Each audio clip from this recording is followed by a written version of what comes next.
Puji Tuhan, shalom saudaraku. Malam yang begitu indah, amin. Sukacita mengalir di malam hari ini. Saya percaya saudara yang menyaksikan malam hari ini bersama-sama kita dilaut oleh Tuhan, amin. Mari kita berdoa bersama-sama saudaraku sebelum kita mulai mesbah doa ini. Kami bersyukur Tuhan untuk anugerah-Mu, kebaikan-Mu, kesempatan yang Tuhan beri bagi kami dapat menikmati Engkau. Lewat mesbah doa ini, izinkan Engkau hadir di tengah-tengah kami. Berkati setiap umat-Mu, jemaat-Mu yang menanti-nantikan Tuhan. Kami percaya mesbah doa ini akan menjadi tempat di mana mereka berjumpa dengan Tuhan. Ada firman Tuhan yang akan memberkati. Bahkan tiap pujian penyembahan yang kami naikkan di hadapan Tuhan, Tuhan akan hadir di tengah-tengah umat-Mu. Dan Tuhan akan lawat setiap kami yang lemah dikuatkan, yang sakit disembuhkan. Dan kami percaya segala yang baik Tuhan nyatakan bagi kami. Kami siap menyembah Engkau di dalam nama Yesus. Haleluya. Yang siap menyembah Tuhan katakan amin.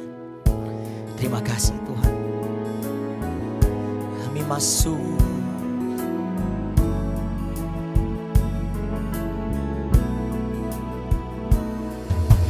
kala ku hampirimu, sujud di altar-Mu, menyembah-Mu Yesus. Hadirat-Mu mengubah hidupku.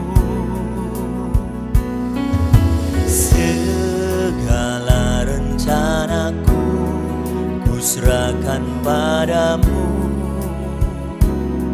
Ku pegang janji-Mu, Kau kan selalu menjagaku sepanjang umur hidupku. Sama-sama katakan saudara. Janji Tuhan, janji yang sejati. Janji Tuhan pasti ditepati dalam jalannya. Dengan caranya ku tak khawatir segala yang akan terjadi. Ku tahu pasti Engkau menyertai. Ku tahu pasti Engkau melindungi. Kan ku serahkan hanya padamu Yesus, Tuhan dan Juru Selamatku. Mari sama-sama nyanyikan syukur ini saudara. Dalam hadirat kita hampiri bersama katakan. Kala ku hampirimu, sujud di altar-Mu, menyembah-Mu Yesus. Hadirat-Mu mengubah hidupku. Segala rencanaku ku serahkan padamu. Ku pegang janji-Mu, Kau kan selalu menjagaku sepanjang umur hidupku. Janji Tuhan, janji yang sejati. Janji Tuhan pasti ditepati dalam jalannya. Dengan caranya ku tak khawatir segala yang akan terjadi.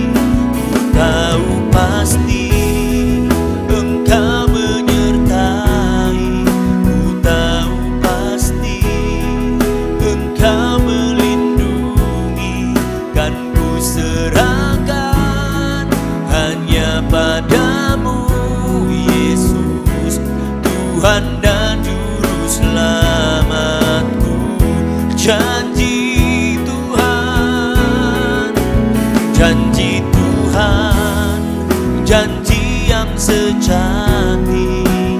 Janji Tuhan pasti ditepati dalam jalannya, dengan caranya.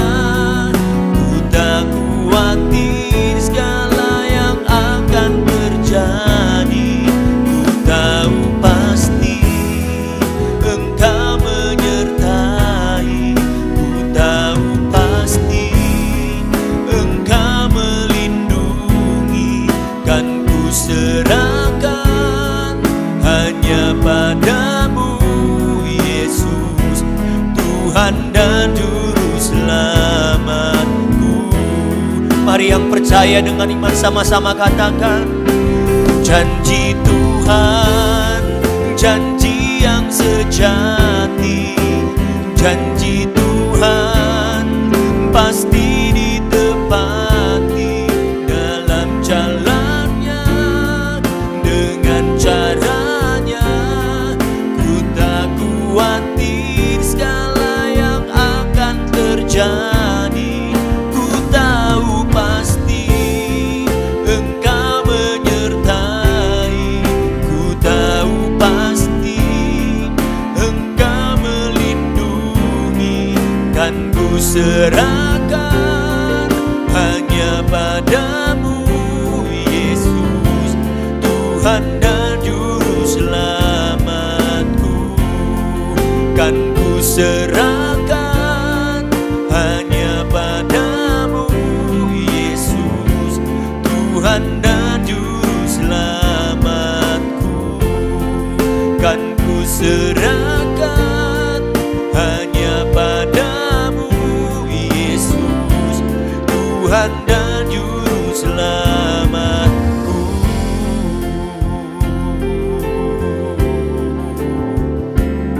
Mari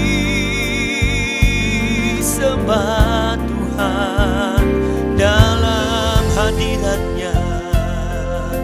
Kami mendapat kekuatan.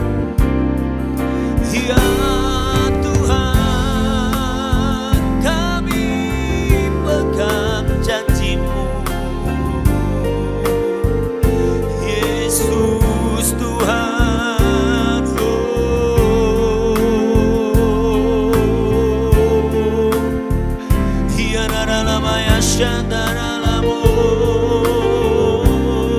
nikmati kehadiran-Nya.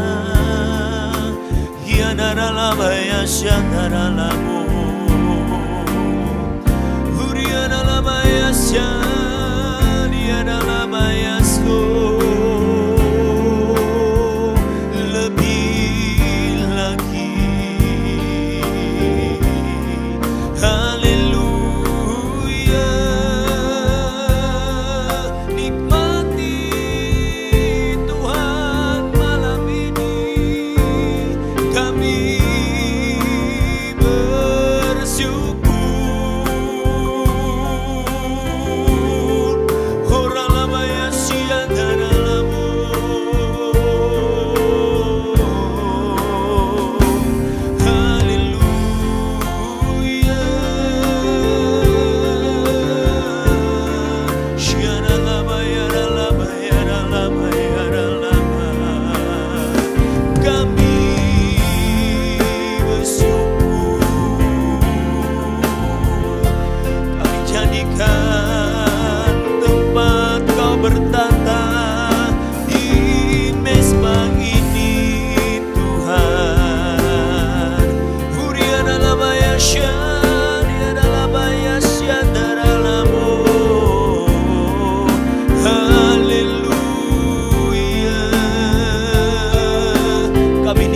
Engkau malam ini Tuhan. Kami nikmati kehadiran-Mu malam hari ini. Limpahkan, limpahkan damai-Mu, sukacita penuh atas umat-Mu. Oh, haleluya.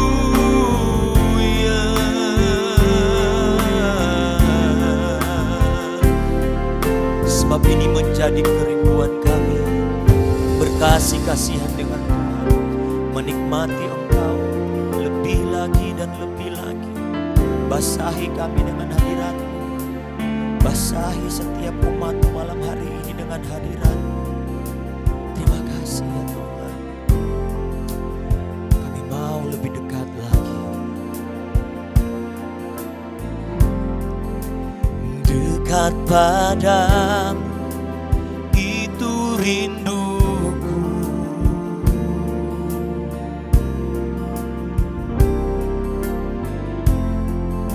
setiap kataku Engkau pun menunggu ya Tuhan.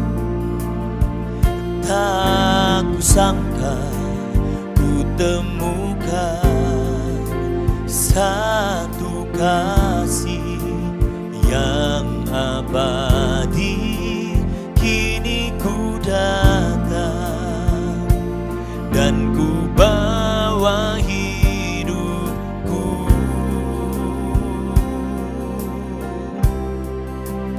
memandang wajah-Mu, mengikuti kebaikan-Mu, mengejar hadir-Mu di dalam hidupku, membawa sembahku, menyatakan kebesaran-Mu, mengejar hadir-Mu di dalam hidupku. Mari nyanyikan nyanyian ini sebagai nyanyian imanmu saudara. Dekat padamu itu rinduku,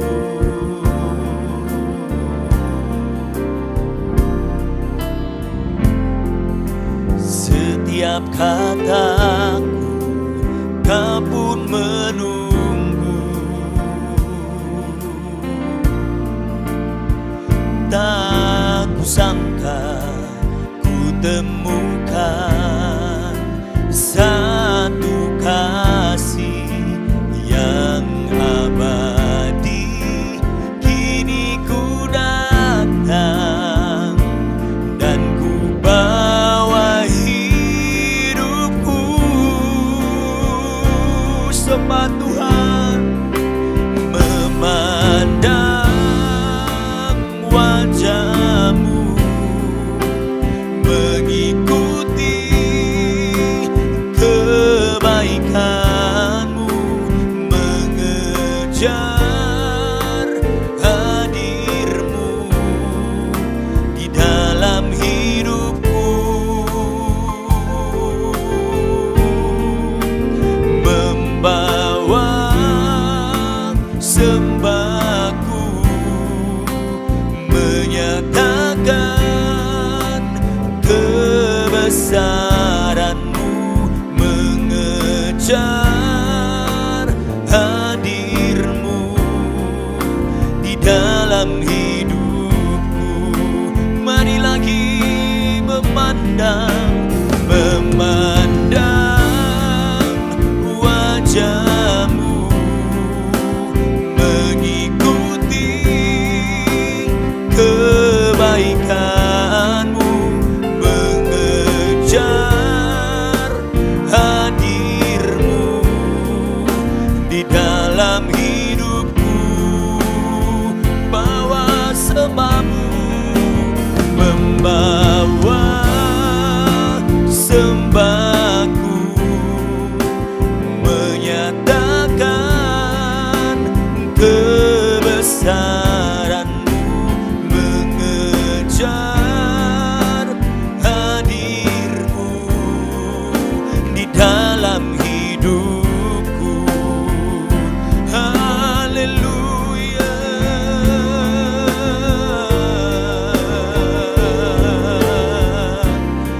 Uriana dalam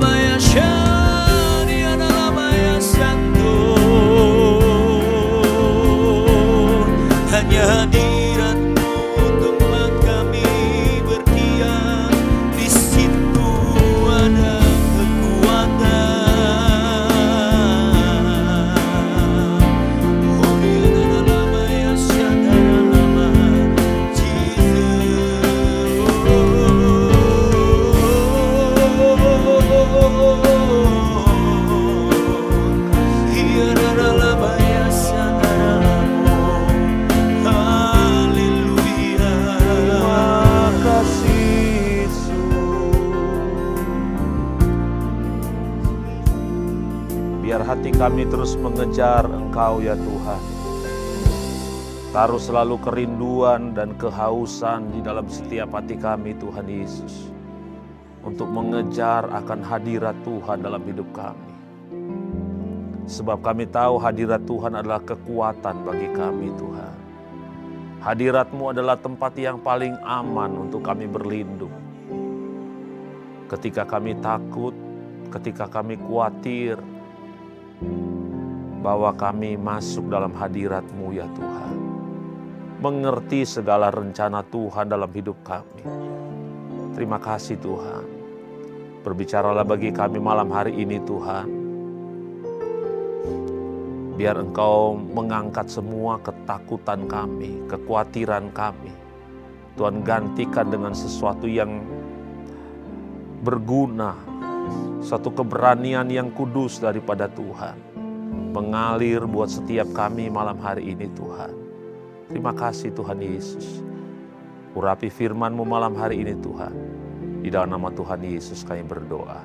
Sama-sama berkata, amin. Amin. Senang sekali bisa berjumpa kembali dengan saudara pada malam hari ini. Satu kesempatan yang baik di mana kita bisa sama-sama belajar kembali akan firman Tuhan. Malam hari ini saya berikan tema sharing saya pada malam hari ini yaitu mengejar yang utama. Kita akan membaca di dalam Matius pasal yang ke-6, mulai ayat yang ke-25 hingga ayat yang ke-33. Matius pasal 6 ayat 25 sampai 33. Karena itu aku berkata kepadamu, janganlah khawatir akan hidupmu, akan apa yang hendak kamu makan atau minum, dan janganlah khawatir pula akan tubuhmu, akan apa yang hendak kamu pakai. Bukankah hidup itu lebih penting daripada makanan, dan tubuh itu lebih penting daripada pakaian? Pandanglah burung-burung di langit yang tidak menabur dan tidak menuai dan tidak mengumpulkan bekal dalam lumbung, namun diberi makan oleh Bapamu yang di sorga. Bukankah kamu jauh melebihi burung-burung itu? Siapakah di antara kamu yang karena kekhawatirannya dapat menambahkan sehasta saja pada jalan hidupnya? Dan mengapa kamu khawatir akan pakaian? Perhatikanlah bunga bakung di ladang yang tumbuh tanpa bekerja dan tanpa memintal. Namun aku berkata kepadamu, Salomo dalam segala kemegahannya pun tidak berpakaian seindah salah satu dari bunga itu. Jadi jika demikian Allah mendandani rumput di ladang yang hari ini ada dan besok dibuang ke dalam api, tidakkah ia akan terlebih lagi mendandani kamu, hai orang yang kurang percaya? Sebab itu janganlah kamu khawatir dan berkata, apakah yang akan kami makan? Apakah yang akan kami minum? Apakah yang akan kami pakai? Semua itu dicari bangsa-bangsa yang tidak mengenal Allah. Akan tetapi Bapamu yang di sorga tahu bahwa kamu memerlukan semuanya itu. Tetapi carilah dahulu kerajaan Allah dan kebenarannya, maka semuanya itu akan ditambahkan kepadamu. Amin. Amin. Semua orang pasti pernah mengalami kekhawatiran. Kita khawatir tentang masa depan, kita khawatir tentang keluarga kita, tentang keperluan, kebutuhan kita. Kita sering khawatir tentang anak-anak kita. Dan kadang-kadang kekhawatiran itu begitu menguasai kehidupan kita. Dan kita mengkhawatirkan sesuatu yang bahkan belum tentu terjadi dan belum pasti akan terjadi. Nah, saya ingat ada seorang penulis yang bernama Don Joseph Kui. Dia seorang penulis sebuah buku yang sangat terkenal yaitu The End of Stress. Don Joseph Kui ini, dia dalam penelitiannya selama bertahun-tahun, dia sampai kepada satu kesimpulan bahwa ada 85% dari yang kita khawatirkan sebenarnya itu tidak pernah terjadi. Dan dari 15% yang terjadi, diketemukan ada 79% orang memang mengalami apa yang dia khawatirkan, tetapi itu dia bisa melewati itu dengan baik, bahkan menjadi satu pelajaran yang baik dalam kehidupannya. Dia bisa belajar, dia menjadi kuat, dia bisa belajar, dia bisa menjadi berhikmat. Dan di dalam bukunya dia katakan bahwa kekhawatiran yang berlebihan bisa membuat penurunan massa otak, bahkan bisa bisa mengurangi usia manusia. Bahkan dikatakan bahwa orang yang terlalu mengkhawatirkan sesuatu yang belum pernah atau belum tentu terjadi, itu akan mengalami penuaan dini. Oleh karena itu orang yang sering khawatir akan terlihat lebih tua dari yang seharusnya dan berkeriput lebih banyak dari yang semestinya. Nah, secara manusia, kalau kita bertanya, apakah kita bisa hidup tanpa kekhawatiran? Tentunya tidak mungkin. Tetapi kalau kita melihat firman Tuhan mengajar kepada kita apa yang kita sudah baca tadi, bahwa sebenarnya manusia bisa hidup tanpa kekhawatiran. Coba kita memperhatikan ayat yang ke-26 dan ayat yang ke-28 dikatakan begini. Pandanglah burung-burung di langit yang tidak menabur dan tidak menuai dan tidak mengumpulkan bekal dalam lumbung, namun diberi makan oleh Bapamu yang di surga. Bukankah kamu jauh melebihi burung-burung itu? Ayat yang ke-28 dikatakan begini. Dan mengapa kamu khawatir akan pakaian? Perhatikanlah bunga bakung di ladang yang tumbuh tanpa bekerja dan tanpa memintal. Kalau saudara melihat, kalau kita memperhatikan di dalam ayat yang ke-26, dikatakan pandanglah. Ayat 28 dikatakan perhatikanlah. Artinya Tuhan mau supaya kita, kalau kita memandang atau memperhatikan, tentunya menggunakan mata. Tuhan mau supaya kita mengubah cara kita memandang. Sebab cara kita memandang itu sangat menentukan akan keputusan yang akan kita ambil dalam kehidupan kita. Dan memang cara kita memandang itu sangat berbeda dengan cara Tuhan memandang dalam kehidupan kita. Cara kita memandang kepada persoalan sangat berbeda dengan cara Tuhan memandang kepada masalah yang sedang datang. Bagi kita melihat hanya persoalan, tetapi bagi Tuhan melihat di situ ada kesempatan untuk kita bisa mengalami mujizat. Kalau saudara ingat Musa dia punya cara pandang yang salah, bahkan salah terhadap cara pandangnya untuk dirinya sendiri. Dia melihat hidupnya atau dirinya itu tidak bisa berbuat apa-apa. Bahkan kalau saudara baca di dalam kitab Keluaran pasal 3, pasal yang keempat, dia katakan, siapakah aku ini? Sehingga Tuhan mau mengutus aku. Artinya Tuhan sedang memberitahu masa depannya. Tuhan sedang melihat bahwa Musa itu engkau orang yang hebat, tetapi dirinya sendiri memandang begitu rendah. Nah, demikian dengan kehidupan kita. Selalu kehidupan kita, cara kita memandang itu sangat berbeda dengan cara Tuhan memandang. Demikian dengan cara kita berpikir. Sangat berbeda dengan cara Tuhan berpikir. Kadang-kadang pikiran kita hanya terfokus kepada hal-hal yang lahiriah, sementara Tuhan, Dia sedang merancang sesuatu yang berbicara tentang destiny dalam kehidupan kita. Dan fokus kita seringkali hanya kepada hal-hal yang bersifat lahiriah, sementara Tuhan pada hal-hal yang bersifat ilahi. Terkadang kita berpikir, semua kalau ada fasilitas, kalau ada uang, maka semuanya beres. Tetapi lebih daripada sekedar kita berpikir tentang fasilitas dan uang. Tuhan sedang berbicara sesuatu yang jauh melebihi daripada apa yang kita pikirkan. Ada orang berpikir kalau punya posisi, nggak perlu lagi khawatir. Kalau punya banyak harta, nggak perlu khawatir. Tapi kita sering juga menjumpai ada begitu banyak orang yang punya lebih, tetapi hidup di dalam ketakutan dan kekhawatiran. Artinya kekhawatiran itu bukan bicara tentang punya banyak atau punya sedikit. Itu masalah hati kita. Dan sangat dipengaruhi dari cara kita memandang. Atau cara kita memandang persoalan itu. Nah, Tuhan mau mengajar kita pada malam hari ini.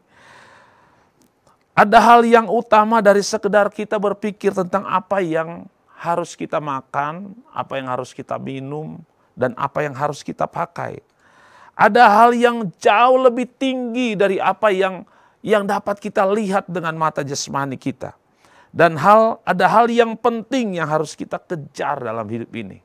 Yang pertama itu berbicara tentang ayat yang ke-33. Yesus berkata, tetapi carilah dahulu kerajaan Allah dan kebenarannya, maka semuanya itu akan ditambahkan kepadamu. Yang pertama, apa yang harus kita kejar dalam hidup ini? Yang pertama adalah berbicara tentang kerajaan Allah dan kebenarannya. Jadi yang terutama dalam hidup ini bukan soal makanan, bukan soal pakaian, tetapi yang harus kita kejar adalah kerajaan Allah dan kebenarannya. Kejar apa yang menjadi rencana Tuhan dan apa yang menjadi kehendak Tuhan di dalam kehidupan kita. Sebagai orang yang percaya kepada Tuhan, kita harus menjadi orang yang senang tinggal di dalam hadirat Tuhan. Artinya yang terutama dalam kehidupan ini, yang paling utama yaitu kita harus mengejar kerajaan surga. Harus dilatih hal-hal yang berbicara, hal-hal yang rohani. Itu harus dilatih dalam kehidupan kita. Kita harus membangun hubungan kita dengan Tuhan. Punya keintiman dengan Tuhan setiap hari. Dan kalau itu menjadi prioritas dalam kehidupan kita, Tuhan janji semua itu akan ditambahkan kepadamu. Apa itu semuanya itu? Dalam ayat yang ke-31 dikatakan begini. Matius 6 ayat 31, 32. Sebab itu janganlah kamu khawatir dan berkata, apa yang akan kami makan? Apa yang akan kami minum? Apa yang akan kami pakai? 32. Semua itu dicari bangsa-bangsa yang tidak mengenal Allah. Tetapi Bapamu yang di surga tahu bahwa kamu memerlukan semuanya itu. Tuhan tahu bahwa kita membutuhkan semuanya itu. Tuhan tahu ada begitu banyak yang menjadi ketakutan kita walaupun kita menjadi anak Tuhan, bahkan menjadi hamba Tuhan. Ada begitu banyak kekhawatiran kita di dalam masalah ekonomi, masalah keuangan. Tetapi Tuhan mengajar kita lewat firman Tuhan malam hari ini. Yang terutama dalam hidup kita, cari kerajaan surga dan kebenarannya. Mungkin kita berkata, kalau gitu nggak usah kerja dong, nggak usah berusaha. Bukan nggak boleh berusaha.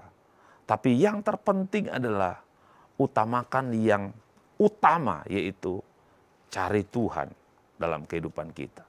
Sebab gembala sering mengajar kita bahwa kehidupan jasmani ini sangat ditentukan oleh kehidupan rohani.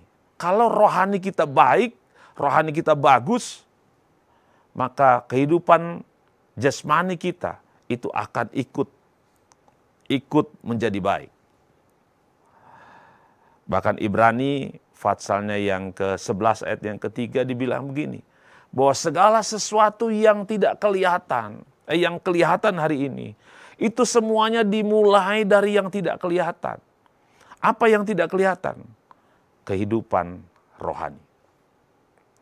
Jadi kalau kita memperhatikan kehidupan rohani kita, mungkin kita bangun keseharian keintiman kita dengan Tuhan. Nggak ada yang lihat. Bahkan mungkin nggak ada yang tahu. Tetapi keintiman yang engkau bangun dengan Tuhan di dalam keseharianmu itu akan mengubah kehidupan jasmanimu. Nah, mungkin kita bertanya apa itu kerajaan Allah? Coba baca Roma 14 ayat yang ke-17 dan ayatnya yang ke-18. Sebab kerajaan Allah bukanlah soal makanan dan minuman, tetapi soal kebenaran dan damai sejahtera dan sukacita oleh Roh Kudus. Karena barang siapa melayani Kristus dengan cara ini, ia berkenan kepada Allah dan dihormati oleh manusia. Amin. Nah, dikatakan bahwa kerajaan Allah itu bukan berbicara tentang makanan, bukan berbicara tentang apa yang akan kita pakai, tetapi berbicara tentang kebenaran, damai sejahtera, dan sukacita oleh Roh Kudus. Jadi dalam hidup kita, kalau kita mencari kebenaran, kalau dalam hidup kita yang kita usahakan adalah damai sejahtera, kalau yang kita usahakan adalah sukacita yang dikerjakan oleh Roh Kudus, maka ayat yang berikutnya dikatakan begini. Karena barang siapa melayani Kristus dengan cara ini, ia berkenan pada Allah dan dihormati oleh manusia. Sebagai pelayan Tuhan, kita perlu mengusahakan mencari kerajaan Allah, yaitu berbicara tentang kebenaran, berarti menjadi pelayan-pelayan Tuhan yang benar. Menjadi pelayan Tuhan yang mendatangkan damai sejahtera dan sukacita bagi orang lain. Dan Tuhan katakan begini, kalau kita melayani Tuhan dengan cara demikian, kita akan berkenan kepada Allah dan dihormati oleh manusia. Saya pengen baca di dalam terjemahan bahasa Indonesia masa kini. Roma 14 ayat yang ke-17 dan 18 dalam terjemahan bahasa Indonesia masa kini dibilang begini. Sebab kalau Allah memerintah hidup seseorang, apa yang ia boleh makan atau minum tidak lagi penting. Yang penting ialah bahwa orang itu menuruti kemauan Allah, mengalami ketenangan hati dan menerima sukacita yang diberikan oleh Roh Kudus. Ayat 18, orang yang melayani Kristus dengan cara demikian, orang itu menyenangkan hati Allah dan dihargai oleh orang-orang lain. Saya rindu pelayanan kita. Bukan hanya berkenan kepada Tuhan. Bukan hanya Tuhan yang berkenan. Tetapi di dalam waktu yang sama, kita juga dihormati atau dihargai oleh orang-orang lain. Saya rindu pelayanan kita bukan pelayanan yang menjadi batu sandungan bagi orang lain. Tetapi orang lain bisa menyaksikan benar ada Tuhan di dalam setiap pelayanan kita. Nah, kita memasuki musim yang baru, sekuen yang baru, sekuen 7 tahun yang baru. Dan Tuhan mengingatkan gembala kita supaya ayo perhatikan kembali mezbah Tuhan. Jadi di sepanjang 7 tahun ini kita harus kembali kepada memperhatikan mezbah kita, mencari kerajaan Allah, mencari hadirat Tuhan dengan sungguh-sungguh. Dan kalau itu yang kita lakukan, dikatakan di sini bagus yang terjemahan bahasa Indonesia dikatakan begini. Sebab kalau Allah memerintah hidup seseorang, apa yang ia boleh makan atau minum tidak lagi penting. Artinya memang Tuhan sudah sediakan. Kita tidak perlu lagi bergumul dengan apa yang kita harus makan dan minum. Karena Bapa di surga tahu bahwa kita itu memerlukan semuanya itu. Oleh karena itu tadi di Fatsalnya yang ke-6 ayat yang ke Matius 6 ayat 32. Semua itu dicari oleh bangsa-bangsa yang tidak mengenal Allah. Tetapi dikatakan Bapa kita tahu bahwa kita memerlukan semuanya itu. Jadi Bapa di surga tahu bahwa saya dan saudara memang membutuhkan itu. Dan kalau kita memperhatikan kerajaan surga, kalau kita mencari kebenaran, kalau kita mengusahakan sukacita, damai sejahtera oleh Roh Kudus, maka semuanya itu akan ditambahkan kepadamu. Katakan amin. Nah, yang kedua, apa yang penting yang utama yang harus kita cari. Mazmur 133, bisa dibaca Mazmur 133 ayat 1 sampai 3. Nyanyian Syara Daud. Sungguh alangkah baiknya dan indahnya apabila saudara-saudara diam bersama dengan rukun. Seperti minyak yang baik di atas kepala meleleh ke janggut, yang meleleh ke janggut Harun dan ke leher jubahnya. Seperti embun gunung Hermon yang turun ke atas gunung-gunung Sion. Sebab kesanalah Tuhan memerintahkan berkat kehidupan untuk selama-lamanya. Nah, di sini dikatakan hal yang utama yang harus kita kejar dalam hidup kita, yaitu kita harus rukun. Kira-kira hidup rukun itu gampang apa susah ya?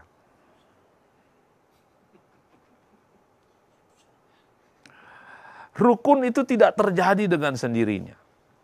Rukun itu harus diusahakan, harus dengan sengaja.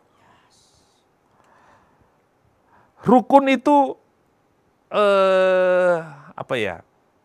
itu sesuatu yang memang harus kita usahakan. Nggak ada orang yang langsung rukun, sebab pada dasarnya manusia itu egois. Pada dasarnya manusia itu akan mementingkan kepentingannya sendiri. Tetapi firman Tuhan katakan tadi, kalau kita pengen berkat Tuhan itu diperintahkan datang di dalam keluarga kita, di dalam gereja kita, di dalam pekerjaan kantor di mana kita bekerja, tidak ada cara lain. Firman Tuhan mengajar kita malam ini, belajar untuk rukun. Contoh pada waktu anak-anak saya masih kecil, dia minta, "Papa, beliin es krim dong." Begitu dibeliin, kasih kepada anak. Kemudian, "Papa minta dikit dong." Sudah tahu dia bilang apa? Enggak mau. Ini punya saya. Apakah benar itu punya dia? Wong saya yang baru beli. Tapi ini menunjukkan bahwa memang manusia itu egois. Dan kepada orang-orang yang egois yang mendengar malam hari ini, Tuhan katakan belajarlah rukun. Kenapa terjadi pertengkaran di dalam keluarga? Hanya karena kita saling egois. Yang satu istri merasa lebih benar dari suami. Suami juga nggak mau kalah. Suami juga merasa lebih benar. Makanya kalau konseling pasangan itu harus berdua. Karena kalau kita mendengar dari istri, maka kira-kira siapa yang disalahin? Pasti suami. Kalau kita mendengar dari suami, pasti yang disalahkan adalah istri. Dan kadang-kadang kalau ada konseling pasangan couples yang datang seperti itu mereka datang kepada konselor, kepada hamba Tuhan. Dan kadang-kadang terucap kata begini, "Coba Bapak pikirkan. Masa begini, kira-kira siapa yang salah nih? Masa seperti ini?" Semua menunggu hamba Tuhan itu mau membenarkan salah satunya. Dan kalau akhirnya suami yang dibenarkan, Kira-kira apa yang terjadi? Mungkin suami akan bilang, nah ini nih hamba Tuhan yang berhikmat. Tetapi saudara, kita lihat waktu mereka pulang,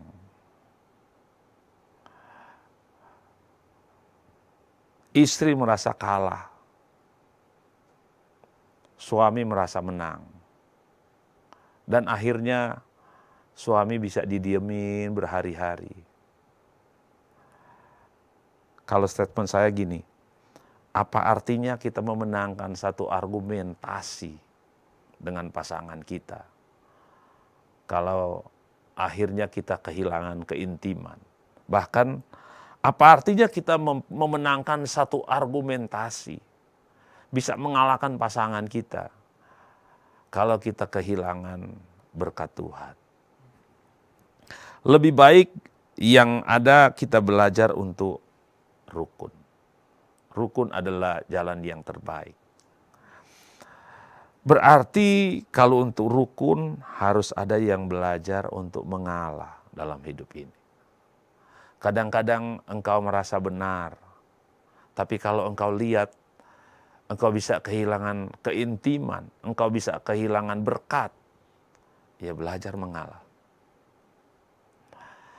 Walaupun engkau merasa engkau lebih benar, daripada kamu kehilangan berkat Tuhan, belajar mengalah. Sebab Alkitab berkata begini, bahwa terhadap keluarga yang rukun, kesana berkat Tuhan itu diperintahkan. Terhadap organisasi yang rukun, di situ berkat Tuhan itu diperintahkan. Terhadap gereja yang rukun, di situ berkat Tuhan itu diperintahkan oleh Tuhan. Artinya bukan doa itu tidak penting. Engkau boleh berdoa, engkau boleh punya bahasa roh yang berbeda dari yang lain mungkin. Tapi kalau engkau tidak belajar rukun, hidupmu akan sangat-sangat sulit. Lebih baik belajar mentaati firman Tuhan, belajar hidup dalam kerukunan, supaya berkat Tuhan itu bisa diperintahkan di dalam kehidupan kita. Ini berlaku untuk keluarga, berlaku untuk pekerjaan, berlaku untuk gereja. Oleh karena itu kita harus mengusahakan hidup di dalam kerukunan. Kita yang melayani Tuhan, teman-teman yang melayani Tuhan, usahakan supaya kita melayani di dalam kerukunan, supaya berkat Tuhan itu diperintahkan datang dalam kehidupan kita. Hal yang utama yang ketiga, berbicara tentang Lukas pasal yang ke-16, Lukas 16 ayat yang ke-10 sampai ayat yang ke-12. Barang siapa setia dalam perkara-perkara kecil, ia setia juga dalam perkara-perkara besar. Dan barang siapa tidak benar dalam perkara-perkara kecil, ia tidak benar juga dalam perkara-perkara besar. Jadi jikalau kamu tidak setia dalam hal mamon yang tidak jujur, siapakah yang akan mempercayakan kepadamu harta yang sesungguhnya? Dan jikalau kamu tidak setia dalam harta orang lain, siapakah yang akan menyerahkan hartamu sendiri kepadamu? Nah, ayat yang ke-11 dikatakan begini, barang siapa setia dalam perkara-perkara kecil, ia setia juga dalam perkara-perkara besar. Dan barang siapa tidak benar dalam perkara-perkara kecil, ia tidak benar juga dalam perkara-perkara yang besar. Nah, kadang-kadang tanpa kita sadari, hal-hal yang kecil kalau kita berlaku benar, itu selalu menjadi kunci untuk membuka hal-hal yang besar datang dalam hidup kita. Kadang-kadang kita menyepelekan hal-hal yang kecil, melayani hal yang kecil, melayani tidak setia dengan hal yang kecil, tanpa kita sadari bahwa hal yang kecil itu selalu menjadi kunci. Saya sih belum pernah ketemu ada kunci sebesar pintu, belum pernah. kunci itu kecil. Kunci itu kecil, tetapi bisa membuka pintu yang besar. Kalau kita belajar setia dengan hal-hal yang Tuhan percayakan, mungkin hal-hal yang kecil, tapi kita belajar setia, maka kita percaya bahwa hal-hal yang kecil yang kita lakukan itu akan menjadi kunci untuk membuka perkara-perkara yang besar itu datang di dalam kehidupan kita. Ayat 11 dikatakan begini. Jadi jikalau kita tidak setia dalam hal mamon yang tidak jujur, siapakah yang akan mempercayakan kepadamu harta yang sesungguhnya? Kalau kita tidak bisa dipercaya dengan uang yang kecil, jangan berharap kita bisa dipercaya dengan uang yang besar atau uang yang banyak. Oleh karena itu, ya belajar dari hal-hal yang kecil. Belajar setia dengan belajar mengelola. Nah, poin saya yang ketiga ini adalah hal yang utama adalah menjadi pengelola yang benar atau yang baik. Kalau dipercayakan yang kecil, masih yang kecil, jangan mengeluh dan bilang, kenapa orang lain dipercayakan yang besar, aku hanya yang kecil. Belajar setia melakukan yang kecil. Belajar setia dengan yang sedikit yang ada di tanganmu.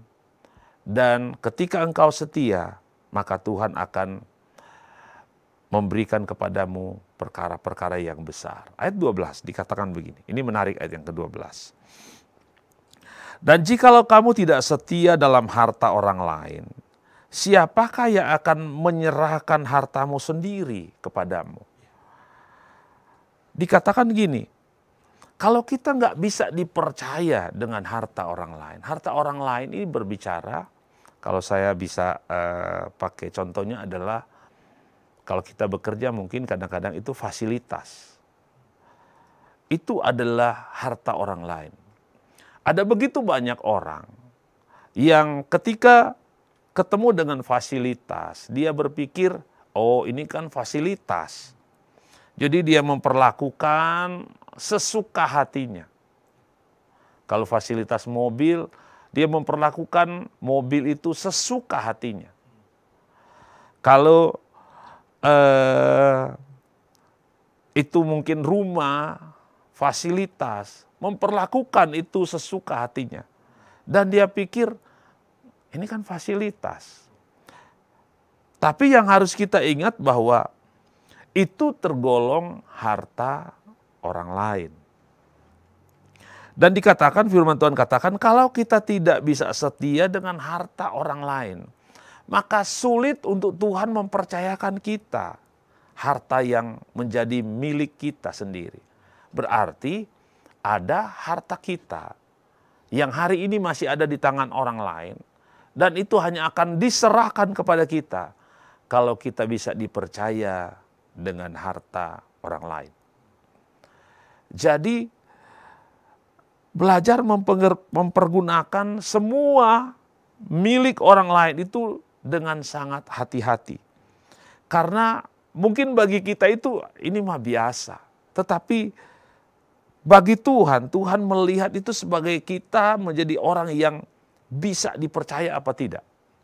Kalau kita menjadi orang yang bisa dipercaya, nggak heran berkat yang dicari oleh bangsa-bangsa yang tidak mengenal Allah itu akan ditambahkan di dalam kehidupan kita. Belajar menjadi pengelola yang baik dalam hidup kita. Belajar mempergunakan semua yang Tuhan percayakan di dalam kehidupan kita. Apa yang menjadi milik orang lain yang dipercayakan kepada kita. Kita belajar setia, bisa merawat itu dengan baik. Demikian kita di dalam melayani Tuhan. Kalau kita dipercaya semua fasilitas yang kita pakai di dalam melayani Tuhan, kita mengelola itu dengan baik.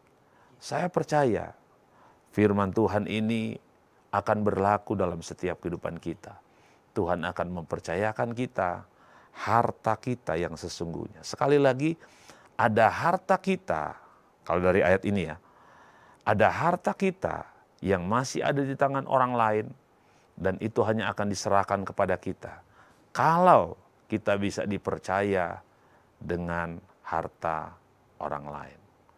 Saya berdoa biarlah kita mengejar hal-hal yang benar, hal-hal yang benar di dalam kehidupan kita. Kita mengejar kerajaan Allah. Terus yang kedua, kita hidup rukun. Yang ketiga, kita menjadi pengelola yang baik. Saya percaya di masa anugerah ini, bahkan gembala kita sudah mendeklarasikan tahun ini menjadi tahun double anugerah. Saya percaya setiap kita bukan hanya bisa mendengar, tapi setiap kita akan mengalami anugerah demi anugerah terjadi dalam kehidupan kita. Amin. Mari kita akan berdoa. Anugerah-Mu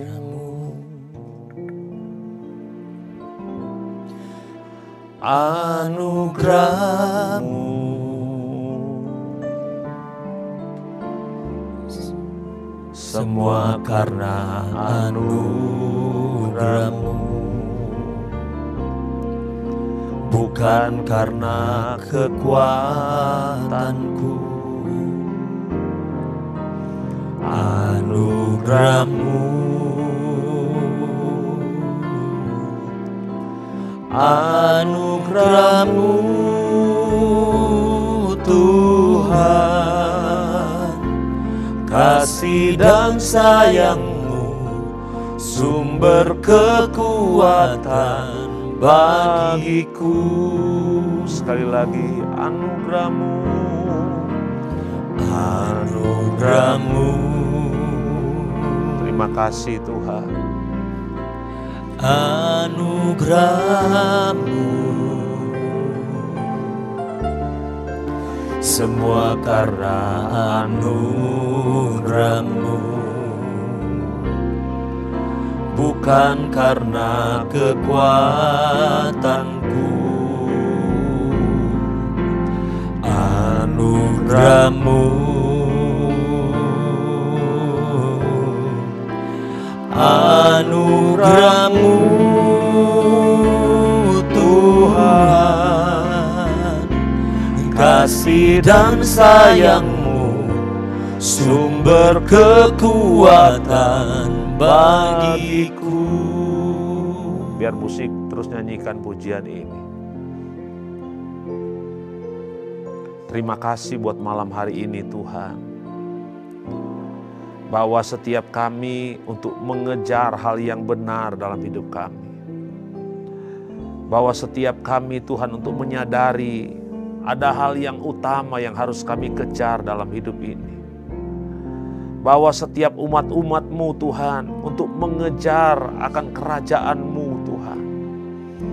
Menjadikan Tuhan sebagai yang paling utama dalam kehidupan mereka. Malam ini Tuhan kami berdoa, bawa kami di dalam kasih yang mula-mula mengasihi Tuhan. Bawa kami di sepanjang tahun ini Tuhan. Kami bukan hanya mendengar, tapi kami mengalami akan apa yang menjadi janji-janji Tuhan dalam hidup kami. Kami tahu ada anugerah yang besar yang Tuhan sediakan di sepanjang tahun ini bagi umat-umat-Mu. Kami berdoa dari tempat ini, biar semua umat-umat Tuhan bukan hanya mendengar tapi mengalami semua anugerah Tuhan. Sehingga setiap kami punya kesaksian, pengalaman berjalan bersama dengan Tuhan. Terima kasih Tuhan Yesus, terima kasih. Bawa kami di dalam kerukunan satu dengan yang lain. Sesama pelayan Tuhan, biar Engkau taruh perdamaian dalam hidup kami Tuhan. Untuk kami mengusahakan kerukunan itu terjadi. Sebab Tuhan janji kalau kami rukun, maka berkat Tuhan akan diperintahkan datang dalam kehidupan kami. Kalau gereja-Mu rukun Tuhan, maka Engkau akan memerintahkan berkat-Mu datang atas gereja-Mu. Kalau ada keluarga-keluarga yang rukun, maka mereka akan diberkati oleh Tuhan dengan cara yang ajaib. Terima kasih Tuhan Yesus, terima kasih Tuhan. Ajar juga kami menjadi pengelola yang baik. Apa yang Tuhan percayakan hari ini dalam kehidupan kami. Mungkin masih hal yang kecil Tuhan. Tapi ajar setiap kami untuk setia mengelola dengan benar. Sebab kami percaya Tuhan, hal-hal yang kecil ketika kami setia, itu menjadi kunci untuk membuka perkara-perkara yang besar datang dalam hidup kami. Terima kasih Tuhan Yesus. Kami tahu Tuhan, umat-umat-Mu Tuhan akan terus mengalami anugerah demi anugerah sepanjang tahun ini. Mereka yang membutuhkan pekerjaan Tuhan, Tuhan berikan pekerjaan yang baru Tuhan. Mereka yang bergumul dengan ekonomi, kebutuhan mereka, biar Allah Bapa yang di surga yang akan menjawab, mendengar dan mencukupi setiap kebutuhan umat-umat-Mu. Kalau ada umat-umat-Mu yang sakit Tuhan, kami berdoa, biar kesembuhan itu mengalir dalam kehidupan mereka. Kalau ada mereka yang kehilangan kasih yang mula-mula, dari tempat ini kami berdoa Tuhan, Engkau pulihkan keadaan mereka Tuhan. Biar kasih yang mula-mula itu mengalir dalam kehidupan umat-umat-Mu. Terima kasih Tuhan Yesus. Berkati pernikahan-pernikahan umat-umat-Mu Tuhan. Berkati Tuhan mereka yang mencari pasangan yang takut akan Tuhan. Biar Engkau yang akan menjawab ya Tuhan. Terima kasih Tuhan Yesus. Mereka yang membutuhkan tuntunan Tuhan, membutuhkan arahan Tuhan di sepanjang tahun ini. Tuhan bukakan Tuhan. Tunjukkan jalan-jalan-Mu Tuhan atas umat-umat-Mu. Terima kasih Tuhan Yesus, terima kasih. Malam hari ini Tuhan, hamba-Mu berdoa buat para pelayan-pelayan Tuhan yang ada di gereja-Mu. Biarlah Tuhan menaruh selalu kerukunan dalam setiap kehidupan kami. Kami rindu melihat berkat itu mengalir, bukan hanya berkat materi. Kami akan melihat berkat-berkat rohani itu akan kami alami dalam hidup kami. Kami akan menyaksikan penuaian yang besar di sepanjang tahun ini akan terjadi. Terima kasih Tuhan Yesus. Terima kasih Tuhan. Kami mengucap syukur buat malam hari ini Tuhan. Dan kalau sebentar kami mau berpisah, kami mau angkat tangan kami di hadapan Tuhan. Diberkatilah hidupmu, diberkati keluargamu, diberkati pekerjaanmu, diberkati setiap pelayananmu, berkat dari Allah Bapa, cinta kasih sayang dari Tuhan Yesus, persekutuan yang manis dengan Allah Roh Kudus akan senantiasa memberkati umat-umat-Mu. Mulai malam hari ini sampai Maranatha, bahkan sampai selama-lamanya. Dan semua yang diberkati Tuhan bersama berkata, amin. Amin. Tuhan Yesus memberkati semua. Sampai jumpa.